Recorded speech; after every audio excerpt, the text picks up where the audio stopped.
बात करने वाले हैं न्यूक्लियर फोर्सेस के बारे में। किसके बारे में बात करने वाले हैं? न्यूक्लियर फोर्सेस के बारे में। स्टूडेंट्स, हमें पता है कि जो न्यूक्लियस होता है, क्या होता है जो न्यूक्लियस में हमें पता है न्यूट्रॉन भी होते हैं और प्रोटॉन भी होते हैं। ओके, लेकिन ये भी पता है हमें कि प्रोटॉन और प्रोटॉन में, ध्यान देंगे, प्रोटॉन पे चार्ज कैसा होता है? पॉजिटिव। तो प्रोटॉन में क्या होगा? रिपल्शन। क्या होगा? रिपल्शन। क्योंकि प्रोटॉन पे चार्ज कैसा होता है?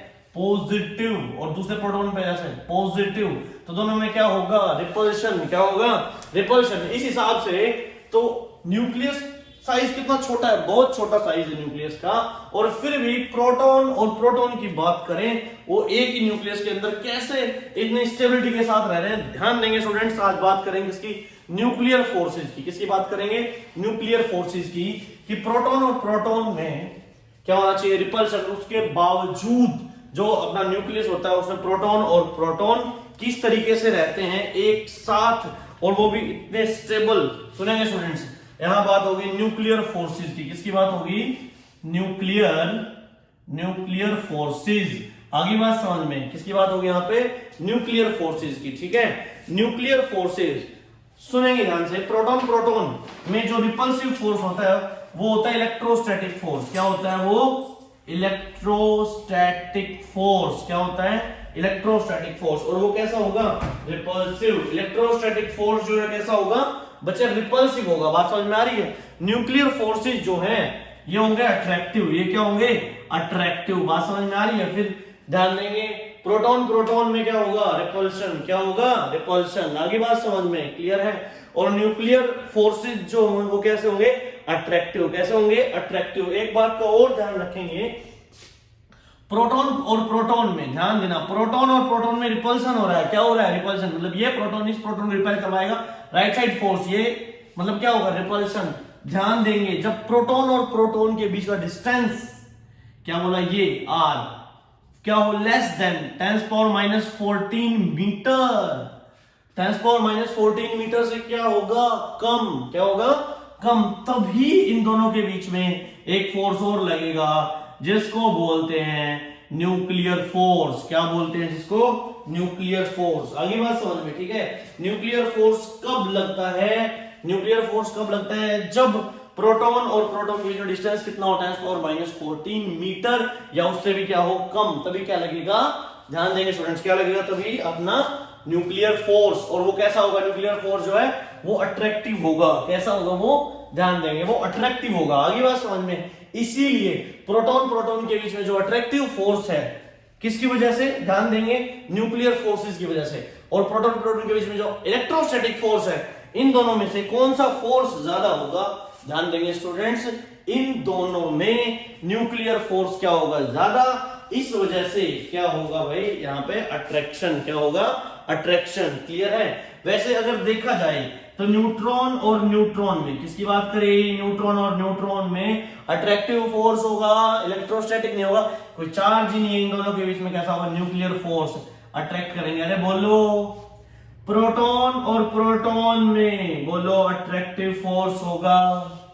प्रोटॉन और न्यूट्रॉन में, किसकी बात करी? प्रोटॉन और न्यूट्रॉन में भी क्या होगा? अट्रैक्टिव फोर्स होगा।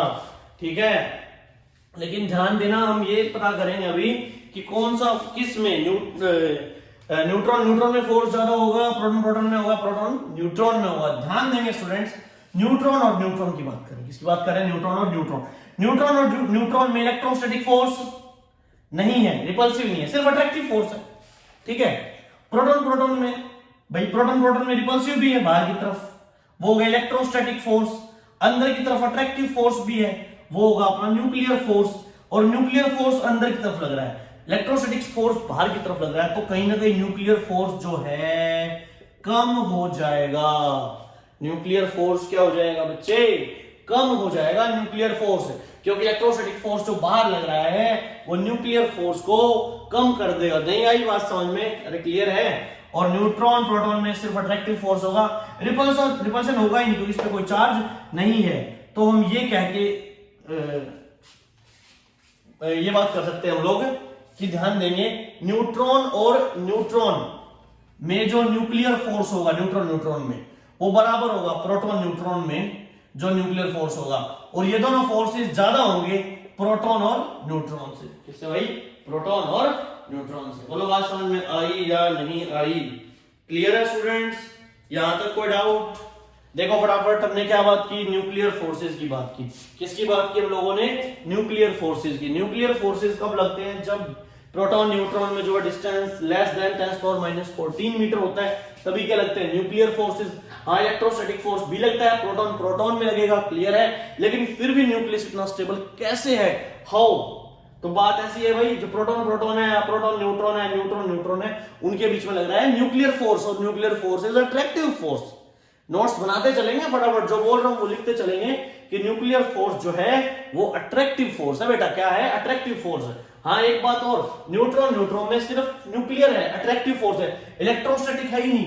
प्रोटॉन न्यूट्रॉन में सिर्फ न्यूक्लियर है, अट्रैक्टिव फोर्स है, इलेक्ट्रोस्टैटिक है ही नहीं। यहाँ पे है, सॉरी गलत लिख दिया क्या? नहीं, ये यहाँ आएगा बेटा, प्रोटॉन और प्रोटॉन, ठीक है, प्रोटॉन प्रोटॉन, क्लियर है।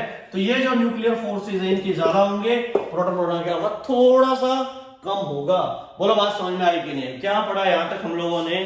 Nuclear forces. क्या पढ़ा? न्यूक्लियर फोर्सेस, क्लियर है? अच्छा, न्यूक्लियर स्टेबल क्यों है? ध्यान देंगे, न्यूक्लियर स्टेबल इसीलिए है क्योंकि उनके बीच में कैसा फोर्स है? अट्रैक्टिव फोर्स है। और प्रोटॉन और न्यूट्रॉन को मिलाकर हम बोलते हैं न्यूक्लियॉन्स। क्या बोलते हैं बच्चे? न्यूक्लियॉन्स। क्या बोलेंगे? न्यूक्लियॉन्स बोलते हैं, ठीक है। Proton neutron nucleons. इसीलिए बोला जाता है कि जो न्यूक्लियर फोर्स है वो न्यूक्लियॉन्स के बीच में होता है। किसके बीच में होता है? न्यूक्लियॉन्स के बीच में, ठीक है। न्यूक्लियॉन्स मतलब न्यूट्रॉन और प्रोटॉन बोथ। बोलो यहां तक बात समझ में आई कि नहीं आई? अच्छा, ये भी अपने को बात समझ में आ गई कि न्यूट्रॉन का जो फोर्स है या प्रोटॉन और न्यूट्रॉन का जो न्यूक्लियर फोर्स है वो दोनों का बराबर होगा, लेकिन थोड़ा सा ज्यादा होगा प्रोटॉन और प्रोटॉन के फोर्स से, क्योंकि प्रोटॉन और प्रोटॉन में जो है इलेक्ट्रोस्टैटिक फोर्स भी है, जिसकी वजह से रिपल्शन होगा। अट्रैक्टिव फोर्स अंदर, रिपल्सिव फोर्स बाहर। तो अट्रैक्टिव फोर्स में से रिपल्सिव फोर्स थोड़ा सा क्या हो जाएगा? कम हो जाएगा। बोलो बात समझ में आई कि नहीं? ठीक है। Because of nuclear force between nucleons, nucleus is more stable. क्या कह रहे हैं हम लोग? बिकॉज ऑफ, हाँ मैं लिख ले, कोई दिक्कत नहीं है। Because of nuclear force, because of nuclear force between nucleons, between nucleons, because of nuclear force between nucleons, ठीक है। Nucleus is stable.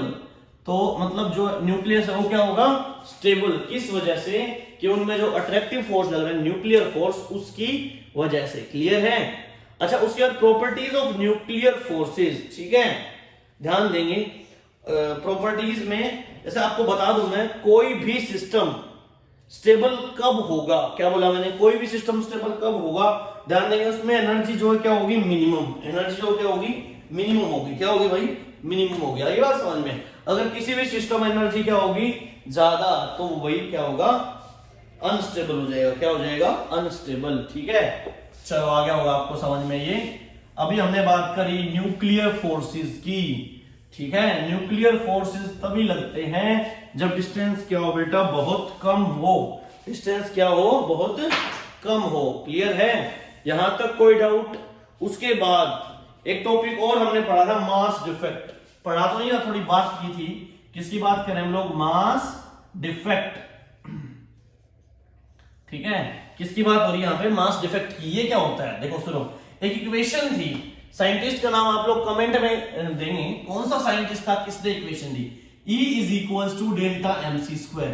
क्या भाई? E is equals to delta mc square. ध्यान देंगे स्टूडेंट्स, डेल्टा m जो होता है वो होता है मास डिफेक्ट। क्या होता है? मास डिफेक्ट, मतलब चेंज इन मास बोल सकते हैं हम लोग। लेट, अगर कोई भी सब्सटेंस अपने पास 5 ग्राम है, कुछ टाइम रेडियोएक्टिव है, और वो कुछ टाइम के बाद 1 ग्राम रह गया, तो 4 gram, according to this equation, according to E is equal to delta mc square, mass can be converted into, mass can be converted, मास को हम कन्वर्ट कर सकते हैं एनर्जी में। ऑपोजिट भी हो सकता है, energy can be converted into mass according to this equation E is equals to delta mc square. Clear है? यहां तक कोई डाउट? अब देखो 5 ग्राम सब्सटेंस था, 1 ग्राम सब्सटेंस रह गया, इसका मतलब 4 ग्राम से हमें क्या मिल गई? एनर्जी। 4 ग्राम जो सब्सटेंस है वो किस में कन्वर्ट हो गया? वो एनर्जी में। किस में हो गया? एनर्जी में। बोलो बात समझ में आई कि नहीं आई? क्लियर है? उसके बाद काफी बेसिक सी बातें, जैसे मैं बोल दूं XZA, क्या बोल दूं? XZA बेटा, ठीक है? जहां पे जो Z होता है ये होता है एटॉमिक नंबर, XZA। Z क्या होता है? अपना एटॉमिक नंबर। क्लियर है? A क्या होता है? अपना मास नंबर। क्या होता है? Mass number. ठीक है? मास नंबर में क्या होगा? A इज इक्वल्स टू, इसमें क्या क्या होते हैं? न्यूट्रॉन और प्रोटॉन। क्या होते हैं? न्यूट्रॉन प्लस प्रोटॉन, और जितना Z उतने प्रोटॉन। आगे बात समझ में? ठीक है? तो A is equals to N, मतलब न्यूट्रॉन, मतलब मैं कह सकता हूं कि N प्लस Z। अरे बोलो आया कि नहीं आया समझ में? क्लियर है? यहां तक कोई डाउट? फटाफट A is equals to N plus Z। यहां से हम न्यूट्रॉन निकाल सकते, कोई बड़ी बात ही नहीं। न्यूट्रॉन इज इक्वल्स टू क्या हो जाएगा? A Z को उधर, तो ये हो जाएगा A माइनस Z। बहुत सिंपल। क्लियर है? यहां तक का फटाफट नोट डाउन करेंगे। यहां से हमने न्यूट्रॉन निकाल लिए। न्यूट्रॉन क्या हो गए? A minus Z। देखो यहां तक कोई डाउट हो तो फटाफट जल्दी से, फास्ट। कोई डाउट भाई? नहीं? ठीक है, चलो हटा देता हूं इसको। अभी निकालेंगे हम थ्योरेटिकल मास। सुनो ध्यान से।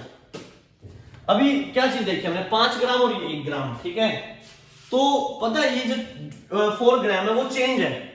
अगर मैं ये पता करना चाहता हूं कि 5 ग्राम से 1 ग्राम बच गया, 4 ग्राम का क्या हुआ भाई? 4 ग्राम का क्या हुआ? 4 ग्राम एनर्जी में कन्वर्ट हो गया। 4 ग्राम किस में कन्वर्ट हो गया बेटा? 4 ग्राम आपका एनर्जी में कन्वर्ट हो गया। क्लियर है? 5 ग्राम से वो 1 ग्राम बन गया, 4 ग्राम एनर्जी में कन्वर्ट हो गया। 4 ग्राम जो मास हम यहां पुट करेंगे तो वो एनर्जी आ जाएगी जो 4 ग्राम से हमें एनर्जी मिली है। E is equals to delta mc square. बोलो यहां तक कोई डाउट? क्लियर है? उसके बाद हम बात करते हैं थ्योरेटिकल मास की। किसकी बात करते हैं? थ्योरेटिकल मास। ठीक है भाई? एक न्यूक्लियस में जो है थ्योरेटिकल मास कितना होगा? चलो ध्यान दो फटाफट जल्दी से। हमें पता है कि न्यूक्लियस के अंदर क्या होते हैं? प्रोटॉन और न्यूट्रॉन। क्या होते हैं बेटा? प्रोटॉन और न्यूट्रॉन। प्रोटॉन कितने होंगे? प्रोटॉन उतने ही होंगे जितना Z होगा, Z into mass of proton. अगर Z 5 है, ठीक है, मतलब एटॉमिक नंबर 5 है, तो प्रोटॉन भी कितने होंगे? 5। तो 5 प्रोटॉन कितना मास हो जाएगा? 5 इंटू MP। ठीक है? क्लियर है? ये तो हो जाएगा प्रोटॉन का मास, न्यूट्रॉन का मास प्लस भाई न्यूक्लियस का मास, ये हो जाएगा A माइनस Z। ये हो जाएगा A minus Z into mass of neutron. अरे बोलो क्लियर है? यहां तक बोलो बात समझ में आया कि नहीं आया?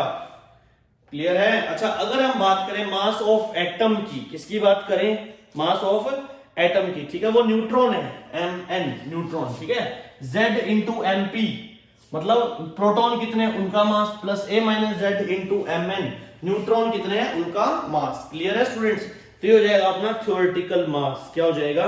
थ्योरेटिकल मास। क्लियर है? यहां तक कोई डाउट? फटाफट देखो जल्दी से। If any doubt please tell me, और कमेंट कर देना भाई, मैं आपका कमेंट देख लूंगा। ठीक है? ओके चलो यहां तक आ गया समझ में? कोई डाउट? हाँ भाई। अच्छा, उसके बाद बात करते हैं practical mass. Mass of nucleus practically, mass of nucleus practically. हमें इतना पता है कि जो मास होता है न्यूक्लियस का थ्योरेटिकल, वो ज्यादा होता है मास ऑफ न्यूक्लियस प्रैक्टिकल से। अरे बात समझ में? थ्योरेटिकल मास क्या होगा? ज्यादा, और प्रैक्टिकल मास क्या होगा? कम। ठीक है? तो इनका डिफरेंस जो होता है, थ्योरेटिकल मास वो जो आप कैलकुलेट करते हो, ठीक है, क्या बोलेंगे उसको? थ्योरेटिकल मास। क्या बोलेंगे उसको बेटा? थ्योरेटिकल मास बोलेंगे। क्या बोलेंगे उसको? थ्योरेटिकल मास। ठीक है? उसी को बोलते हैं हम लोग मास डिफेक्ट। जो इनका जो चेंज होगा उसे क्या बोलेंगे बेटा? Mass defect. ठीक है? थ्योरेटिकल मास जो है वो क्या होगा? ज्यादा होगा। किससे? प्रैक्टिकल मास से। किससे ज्यादा होगा बेटा? प्रैक्टिकल मास से। और जो इनका चेंज होगा वो क्या बोलेंगे? उसको मास डिफेक्ट। क्या बोलेंगे? Mass defect. मतलब जो डेल्टा एम की बात कर रहे हैं यहां पे, मतलब डेल्टा एम हो जाएगा, delta M is equals to mass of nucleus theoretical minus mass of nucleus practical. अरे बोलो बात समझ में आई या नहीं आई? क्लियर है स्टूडेंट्स? मेरे हिसाब से यहां तक आपको कोई भी डाउट नहीं होना चाहिए। क्लियर है? देखो फटाफट, कोई डाउट हो तो फिर इससे आगे शुरू करेंगे। फटाफट देखो जल्दी से।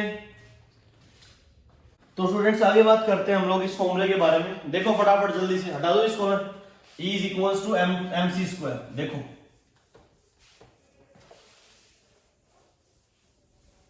किसकी बात हो रही है? E is equals to mc square की। ठीक है, देखो ध्यान से, c की वैल्यू पुट कर देंगे। E is equals to delta m, mu का यू रखेंगे। ठीक है, और c की वैल्यू कितनी होती है? c is the speed of light 3 × 10⁸ और स्क्वायर कर देंगे 9 × 10⁻16। अरे बोलो बात समझ में आएगी नहीं? क्लियर है बेटा? ये जो आपका आंसर आएगा जूल में आएगा। किसमें आएगा? जूल में।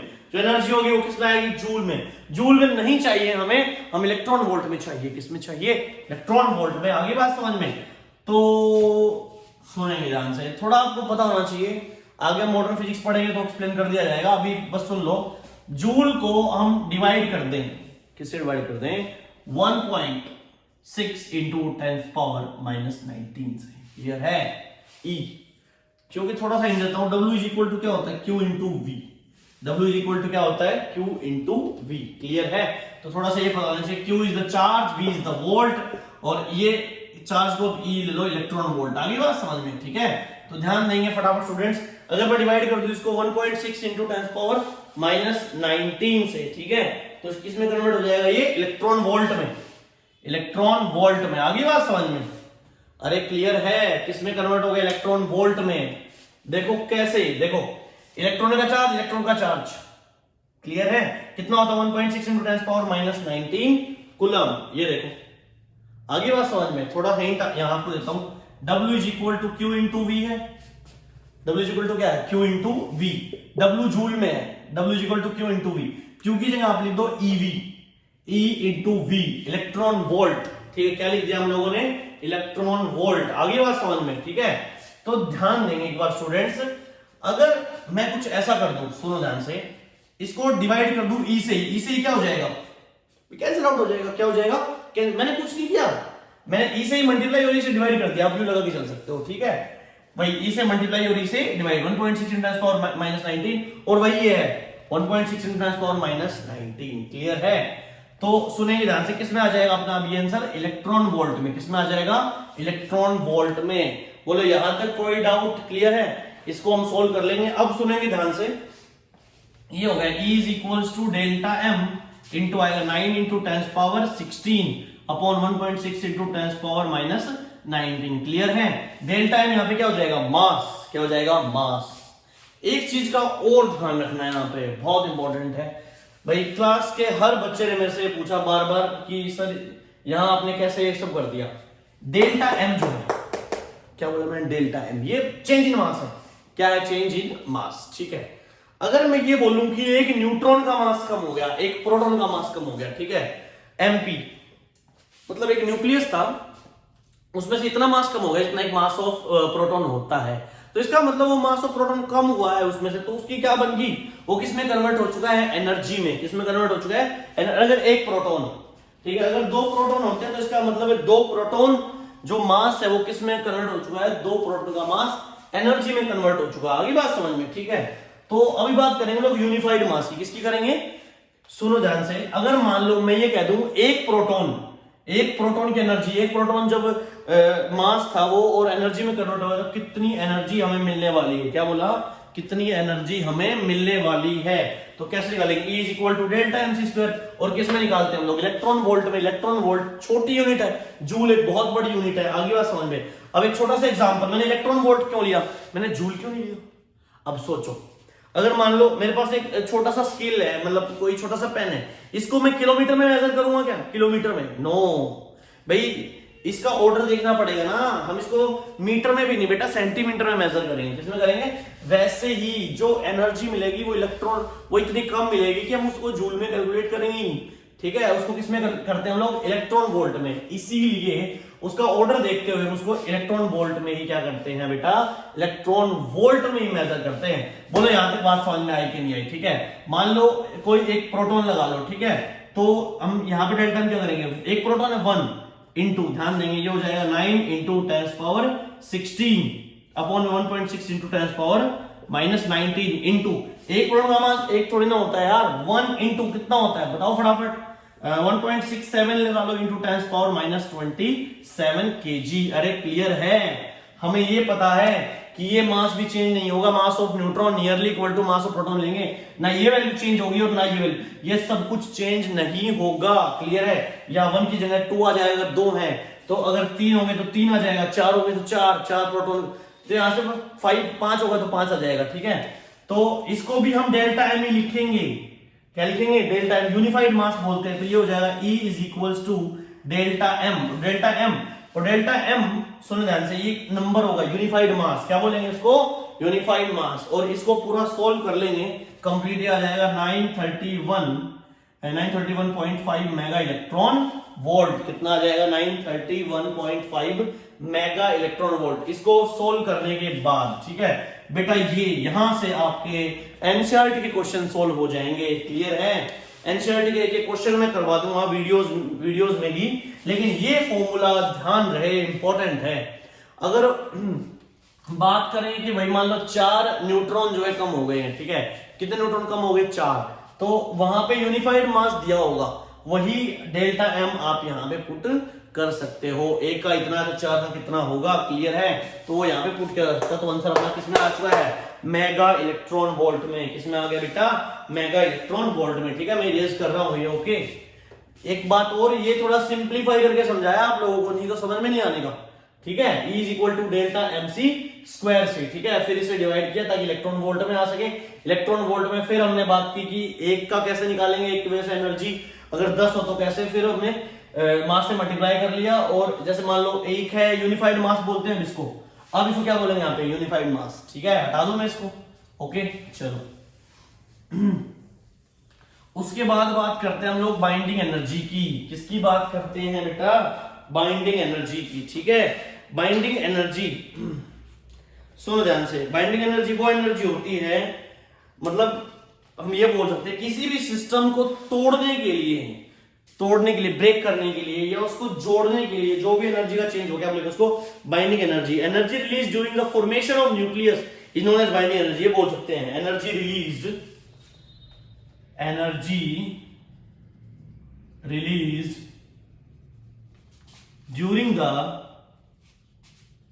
during the formation of nucleus,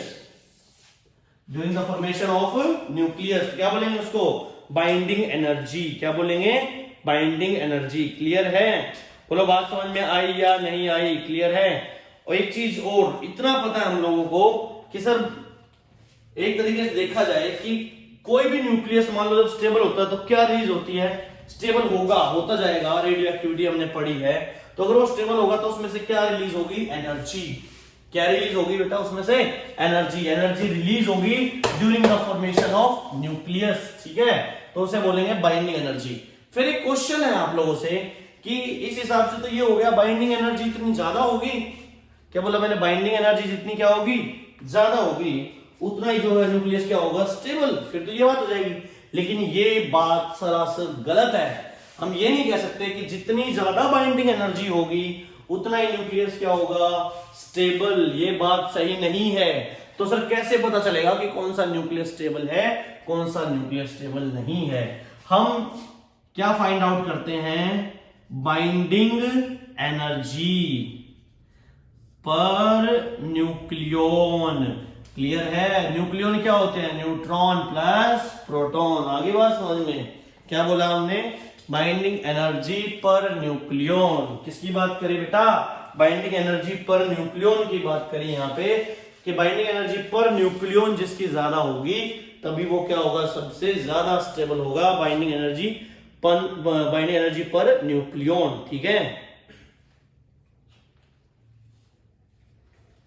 और आगे समझ में, ठीक है। यहां तक कोई डाउट, देखो फटाफट जल्दी से। हाँ भाई देखो, अब बात कर लेते हैं हम लोग कि बाइंडिंग एनर्जी ज्यादा कब होगी। ठीक है, ये तो हो गया बाइंडिंग एनर्जी पर न्यूक्लियन। देखते हैं अब एक बात और ध्यान देना, इस हिसाब से तो देखो, जितने न्यूक्लियन ज्यादा होंगे उतनी बाइंडिंग एनर्जी ज्यादा होगी, पक्की बात है। मतलब मैंने क्या कहा कि जो बाइंडिंग एनर्जी है, क्या बोला, बाइंडिंग एनर्जी, बाइंडिंग एनर्जी उतनी ज्यादा होगी जितने ज्यादा क्या होंगे, न्यूक्लियॉन्स। आगे बात समझ में। लेकिन ये नहीं होगा कि सर बाइंडिंग न्यूक्लियन ज्यादा है तो स्टेबल भी ज्यादा होगा, ऐसा कुछ नहीं है। मैंने क्या कहा कि अगर न्यूक्लियन ज्यादा है तो पक्का पता है बाइंडिंग एनर्जी ज्यादा होगी। मैंने क्या कहा, अगर न्यूक्लियन ज्यादा है तो बाइंडिंग एनर्जी सबसे ज्यादा होगी। लेकिन ये पक्का नहीं है कि बाइंडिंग एनर्जी ज्यादा है, न्यूक्लियस ज्यादा है तो सबसे ज्यादा स्टेबल भी वही होगा, ऐसा कुछ नहीं है। ठीक है, तो मतलब न्यूक्लियस जितने ज्यादा होंगे श्योर पक्का बाइंडिंग एनर्जी उतनी ज्यादा होगी। लेकिन बाइंडिंग एनर्जी ज्यादा होगी तो पक्का ये नहीं है कि वो स्टेबल भी ज्यादा हो। ठीक है, तो स्टेबिलिटी के लिए हम क्या देखते हैं, बाइंडिंग एनर्जी पर न्यूक्लियन। ठीक है, ऐसा कर्व भी आपके एनसीईआरटी में वो आप एक बार देखेंगे, बाइंडिंग एनर्जी पर न्यूक्लियन, तो वो कर्व आपका नेक्स्ट क्लास में करवाया जाएगा। तब तक आप यहां तक पढ़ लेंगे। और जो फॉर्मूला आपको बताया E is equal to delta MC square, E is equal to delta MC square, या बात कर ले हम लोग E is equal to delta M 931.5 mega electron volt, that is unified mass. ठीक है, और एनसीईआरटी में तो हिंट भी दे रखा है, क्वेश्चन देखोगे ना आप, डेल्टा M की वैल्यू ऑलरेडी वहां पे गिवन है हर क्वेश्चन में। ठीक है, तो वो आपको याद भी होनी चाहिए। चलो यहां तक का हो गया आपका, तो बाकी पढ़ेंगे हम लोग नेक्स्ट क्लास में।